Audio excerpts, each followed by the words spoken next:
कहते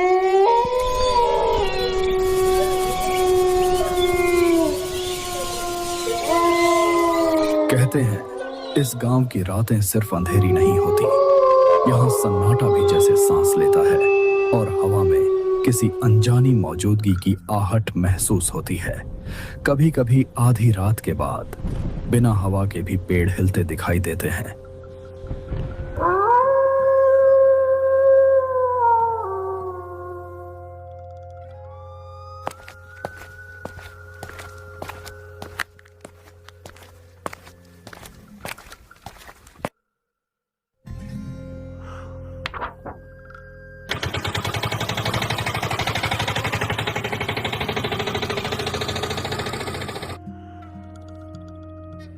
अच्छा ठीक है बड़े बाबू, कल भोर होते ही मैं पोस्ट ऑफिस आ जाऊंगा।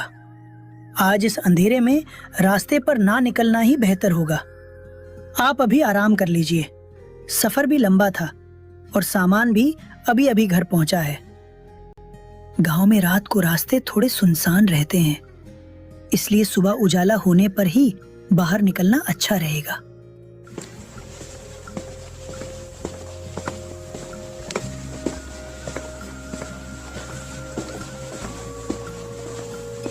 मुरली एक पुराने डाकघर में नौकरी करता था। हाल ही में हुए ट्रांसफर की वजह से आज वह अपनी पत्नी सविता के साथ कालीधार नाम के इस अनजान गांव में आया था। जब वे गांव पहुंचे तब रात पूरी तरह उतर चुकी थी। चारों तरफ घना अंधेरा फैला हुआ था, आसमान धुंधला था और हल्का हल्का कोहरा पूरे इलाके में तैर रहा था। अब बताओ तो रात में खाएंगे क्या? तुम चावल तो लाए ही नहीं। हर काम इतनी जल्दी जल्दी में करते हो, एक बार सामान समेटते समय ठीक से देख तो सकते थे। अब बोलो हम क्या करें? घर में और भी कुछ खास नहीं बचा है, इतनी रात को मैं क्या बनाऊं? रास्ता साफ दिखाई नहीं दे रहा था। दूर कहीं रेलवे लाइन की तरफ से कभी कभी ट्रेन की सीटी की आवाज गूंज उठती, जो सन्नाटे को और गहरा कर देती थी। चलते हुए मुरली के मन में कई तरह के ख्याल आने लगे और वह इस अनजान गांव के अजीब माहौल को महसूस करते हुए आगे बढ़ता चला गया।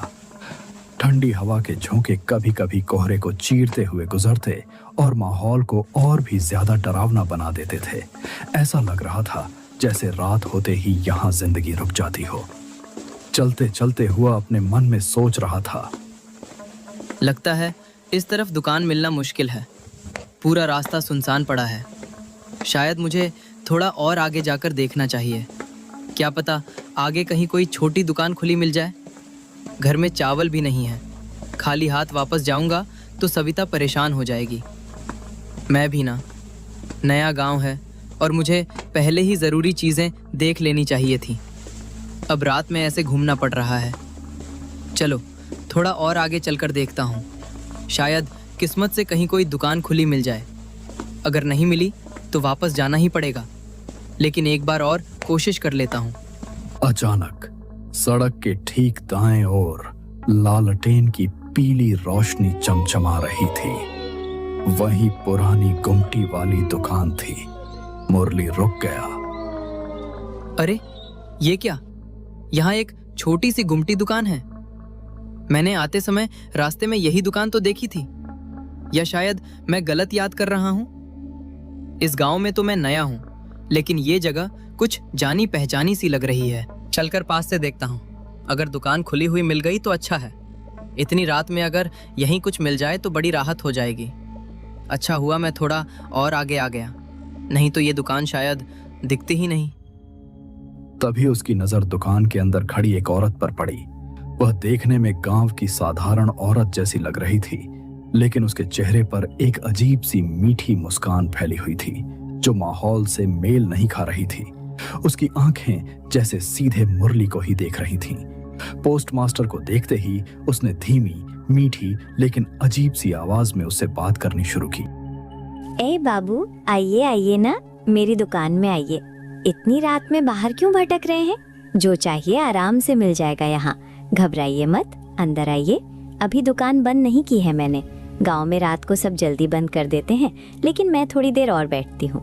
बताइए बाबू, क्या चाहिए आपको? चावल, आटा या कुछ और? जो चाहिए निकाल देती हूँ। दुकान के